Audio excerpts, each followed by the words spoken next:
And they're saying, oh, Trump owns the Supreme Court. He owns it. He owns it. If they make a decision for him, it will be terrible. It'll ruin their reputations. He owns the Supreme Court. He put on 3 judges. He owns the Supreme Court.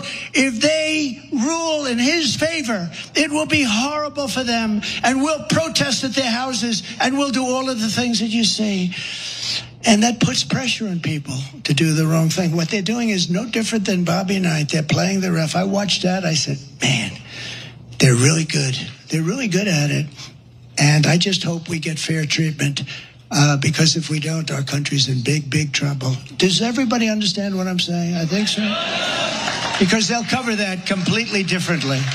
They'll cover that in a much different manner. But I'm just saying it's a very unfair situation. It's very unfair. You see, when I stack the court, that is fair. But when you call me out on stacking the court, that is unfair, and we need to do another insurrection. Does everybody understand what I'm saying?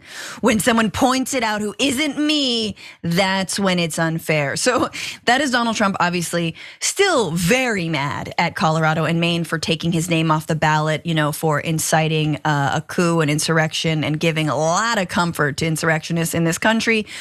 Here he is telling a crowd in Iowa, as we are on the precipice of the caucuses, or the main caucus that matters, that just don't pay attention to how they're gonna cover it. But if they rule against me, big, big trouble. But if they rule for me, it is fair. Okay? Everyone got that sort of logical dissonance in their brains? You guys all believe in lizard people? Okay, cool. So this also comes as Donald Trump, it's sort of significant, but we'll talk about it. He didn't sign this Illinois pledge to not overthrow the government, which when you put it like that, sounds bad.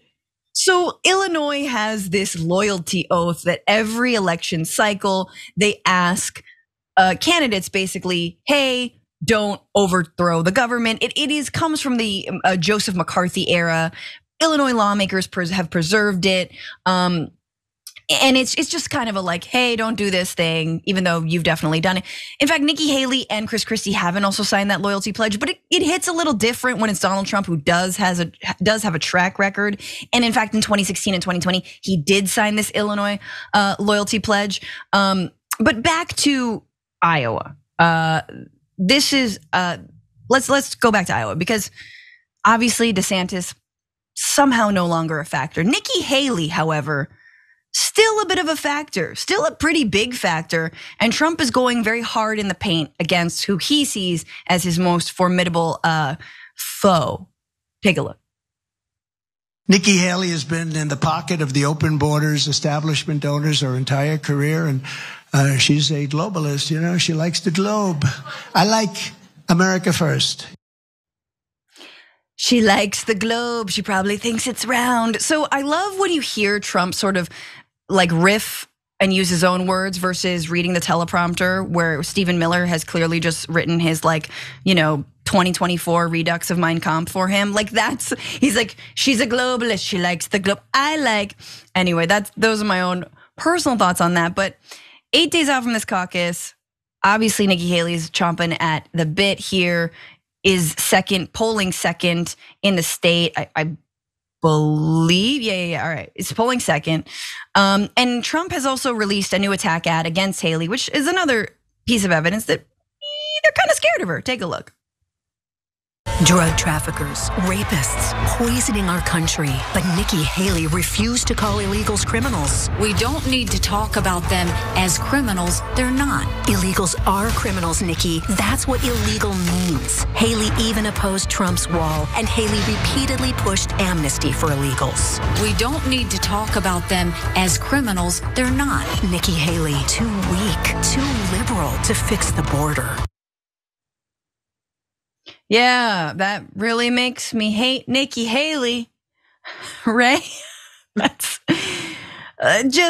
obviously he needs to bite off the same apple that is now just rotten down to the core, which is this anti-immigrant, xenophobic language. But there he is pushing this ad all throughout Iowa again, looking forward to the caucus. And Haley spokesperson Nachama Slovechik defended the campaign from that ad, saying to the New York Times, if Trump feels so strongly about his false attacks, he should stop hiding and defend them on the debate stage in Des Moines, she said. Trump probably doesn't remember that Nikki passed one of the toughest anti-illegal immigration laws in the country in 2011 because he was still a New York City liberal. Oh man, I do agree. Just show up to a debate, bro. Just debate. Right. You'll probably crush it. Like you're crushing it in the polls. But anyway, thoughts on, oh my God, I can't believe we're only a week out. Why is our electorals, like why is the primary system like longer, honestly, than any like New Year's resolution I could probably keep? Like longer than a diet. It is insane the way that we run our primaries in this country. I will say that I think that Nikki Haley's race played no small part in trying to paint her as too soft on immigration. That being said, I'm no fan of Nikki Haley, but I do think that she poses a threat to Donald Trump, which is that she polls better than him in a head-to-head with Joe Biden. She clears Joe Biden, and it should scare everybody. But so in the event that Donald Trump is found guilty, and it would be a good day for this country, and Nikki Haley gets to step up to the plate and run for president, that would embarrass him. So, he's gotta attack her, but he's also got to attack her, right? Because she is polling so well. She's been able to use her, I guess, prowess as a politician and having a long career in politics to outmaneuver people like Ron DeSantis, who, has a history as a politician, but he was able to become the governor because of a sex drug scandal of his opponent and because of Donald Trump. Yep. And he has not been able to meet the moment when he was sort of, deemed the next one. He was supposed to be the next guy, and he couldn't handle that than pressure. Trump. Right. Ooh, no, man. I said it from the beginning. Everyone knows I was never scared of DeSantis. You just have to watch him speak publicly once and be like, oh, this fool is like completely ridiculous. Nobody takes him seriously. And he's running against Donald Trump, like the man that literally nobody takes seriously. DeSantis can't even beat that. So Nikki Haley, I got no love for Nikki Haley.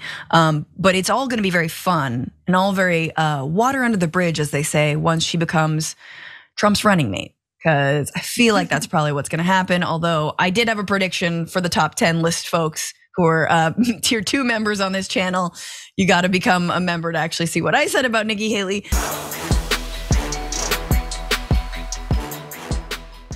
For more political news breakdowns, interviews, stories of activism, and me trying my hardest to care about the occasional big celebrity news story, subscribe to our YouTube channel at youtube.com/thedamagereport. And you can ring the bell wherever it is so you don't miss anything.